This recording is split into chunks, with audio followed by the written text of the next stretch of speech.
தில்லை சபாபதிக்கு வேறு தெய்வம் சமானமாகுமா?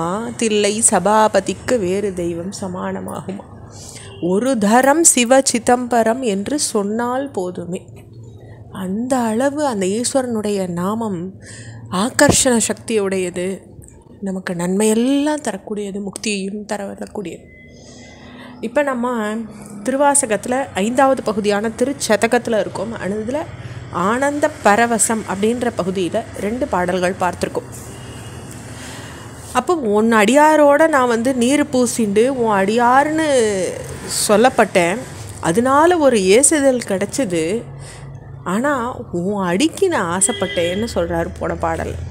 அடுத்த பாடலை பார்க்கலாம். அடியேன் அல்லேன் கொள்ளோ தான் எனை ஆட்கொண்டிலை கொள்ளோ, அடியார் ஆனார் எல்லாரும் உன் தாள் சேர்ந்தார், செடிசேர் உடலம் இது நீக்க மாட்டேன் எங்கள் சிவலோகா, கடியேன் உன்னை கண்ணார காணும் ஆறு காணேனே.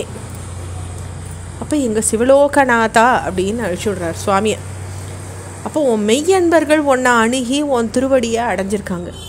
கல் நெஞ்சக்காரனான நானோ துன்பத்துக்கு இருப்பிடமான இந்த உடலையும் என்னால் பிரிய முடியல, உன்னை அடையிறதுக்கான மார்க்கத்தையும் நான் பின்பற்றலை. இப்படிப்பட்ட நான் உன் அடியவன் தானா? நீ என்னை ஆட்கொள்ளலையா? அப்போ உன் அடியவனாக நான் இருக்க ஆசைப்பட்டேனே, அந்த ஆசைக்காக நீ என்னை ஆட்கொள்ளலையான்னு சுவாமியை கேட்குறார். அப்போ மனுஷன் தன்னை எதுக்கு தகுதியுடையவன் ஆக்கிக்கிறானோ அதை அடையிறது தின்னும். அதாவது ஒரு உயர் சக்தியான பொருளை அவன் அடைய ஆசைப்படும் பொழுது அதுக்கான தகுதியை அவன் வளர்த்துக்கும் பொழுது சுவாமி அதை அடைய வைக்கிறார். இதுதான் இதனுடைய பொருள். அடுத்த பாடல்.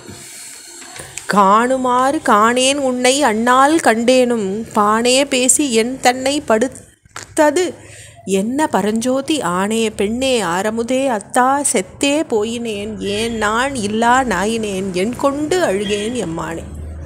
அப்போ பரஞ்சோதியேன்னு அழைக்கிறார். என்ன பரஞ்சோதி அப்படின்னு விடுறார். அப்போ ஆணு பெண்ணு ஆரமுதா அத்தா எம்மான் எப்படி நான் உன்னை அழைச்சாலும் உன்னை அடையிற மார்க்கத்தை என்னால் பார்க்க முடியல. அப்போ அன்றைக்கி நான் உன்னை பார்த்த பிறகு நான் வீண் பேச்சு பேசி ஒரு நலையுனையும் அடையலை. செத்துப்போன நிலையில் இப்போ இருக்கேன், செத்தே போயினேன்னு விடுறார். என் கேழ்மையை குறித்து நான் வெட்கப்படலை.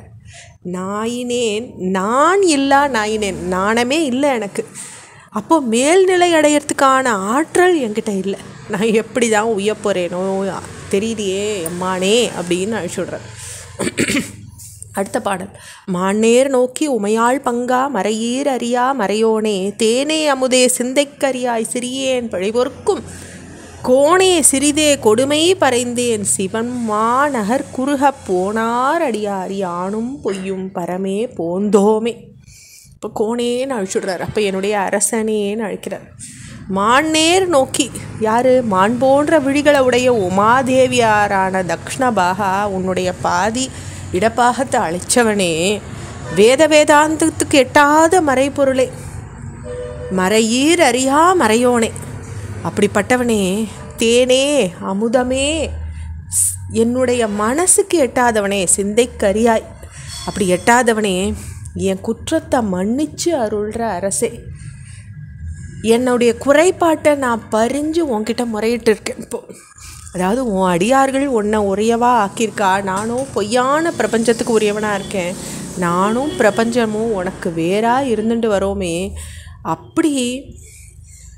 இப்படி நாங்கள் வேறாக போயிட்டோமேன்னு நொந்துக்கிறார் இந்த பாடலில். அடுத்த பாடல்.